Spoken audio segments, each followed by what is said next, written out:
is Movies Suck. Today, I'm going to have a look at this story in Bounding into Comics about how Disney is paying people off to say nice things about their films. We all know this is happening. Let's face it, how else did Star Wars The Last Jedi do well at all anywhere? Disney isn't just stopping with paying people off to say nice things about their films, they're renting out entire rows of seats in cinemas and all these sorts of things just to try and improve the standing of their films. You know, make it look like box office weekend is going to be huge. So people say, oh, this is looking really interesting, maybe I should go see this. But it's all a trick. I mean, Rise of Skywalker, how many people are really interested in this? I can't imagine it's as many people as Disney would like, so they're doing their best to big it up. But this is about Frozen 2. According to this story, Disney accused of instructing influencers to hide that they were paid for positive Frozen 2 tweets, contrary to official explanation. The official explanation being, what? No, we didn't pay anyone to do anything honest. And then when they can't get away with it, yeah, we paid them, but they were supposed to say that we paid them to do it. Why pay them to do it at all? It just sounds bad if you put a little note on there saying, yes, I was paid to say this stuff. I don't mean any of it. It's just Disney's money makes me do this stuff. It's just ridiculous. They shouldn't be paying anyone at all. Especially if they have to admit on the actual tweet that they were paid by Disney. This is a paid promotion. Honest, this isn't what I think I was paid to say this. Obviously, sometimes being paid to say something you agree with is great. But how do we know if it's paid? Anyway, Japanese influencers who are paid by Disney to promote Frozen 2 to their Twitter followers have come forward to accuse Disney of deliberately instructing them to avoid disclosing that they had been paid, contrary to an official explanation previously given by Disney. On December 3rd, several Japanese artists posted original pieces of art alongside positive reviews of Frozen 2. Twitter users quickly noted that these tweets were all published in a relatively short time window. And despite the blatant fact that these tweets were sponsored by Disney, that these tweets did not make it clear that these tweets were sponsored. That sounds like a bloody tongue twister, doesn't it? But anyway, they're just trying to say that the tweets were not clear about the fact that they were being sponsored by Disney. And Disney, well, they soon responded, stating that the failure to disclose that the tweets were sponsored was an accident, and that due to insufficient communication between the parties, the posts failed to have the note. Well, these things happen, don't they? When you're telling people to post notes about how awesome our new film is, but you just forget to say, look, you can say how awesome our film is, but you've got to mention the fact that we paid you to say how awesome our film is, which means that it might not be awesome, because who believes something that someone was paid to say about something? Unless, of course, they prove it. Maybe they're obsessed with Frozen. Oh, God. People obsessed with Frozen.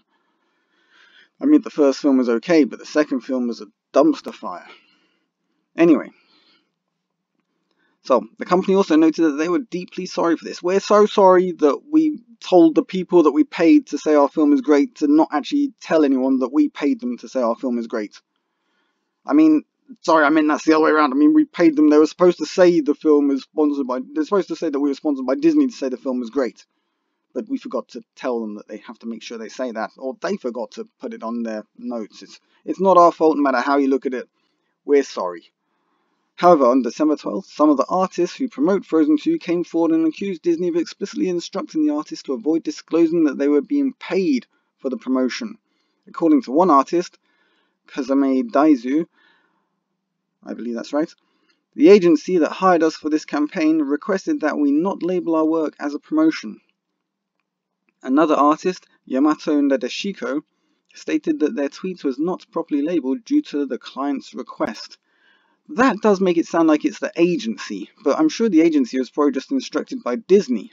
So, either way around, Disney is trying to get people to promote their content, but without admitting that they're paid to promote their content. I mean, if Disney wants to pay me to promote their content, that's great, as long as it's not Star Wars, because fuck it, there's not enough money in the world for me to promote that shit.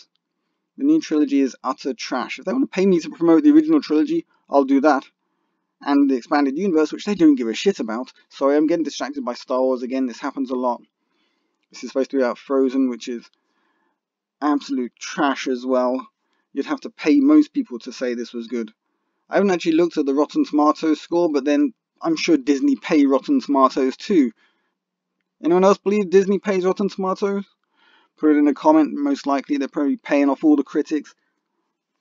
I mean, this is Disney. They seem to have money to burn, although they won't soon if they continue this way. But Disney hired numerous agencies to promote the film, and Daizu and Nadeshiko did not specifically identify which agency hired them. Some of the same artists who promoted Frozen 2 had previously promoted other Disney movies such as Captain Marvel and Avengers Endgame without disclosing the sponsored nature of their posts. As of writing, neither Disney nor its Japanese branch Dentsu have responded to the requests for comments. The thing is, of course Disney are paying people off. They're paying people off. They're renting seats in cinemas for opening nights. They're doing all of these things. They're paying off television programs to sponsor their content. They're doing as much advertising as they can to try and get people to go see their film because they want all your money. They don't deserve it, especially as far as Star Wars goes. And I have to say, I'm kind of on the fence over Avengers Endgame, and only because it just doesn't feel genuine anymore. I don't know if that's how Disney is. Disney just can't be genuine. But it's all getting a bit depressing these days, and I'm sure the depression is going to reach a pinnacle of utter horrible incompetence and desperation once Rise of Skywalker comes out. Because let's face it, if there's something that's a dumpster fire, that's it. We should throw Frozen in on top. But anyway, this has been Movies Suck saying, give this one a miss. And whilst you're at it, give Rise of Skywalker a miss too, no matter how much they try to sell it to you. Signing out. Leave a like, share, subscribe, and I'll catch you guys on the flip side.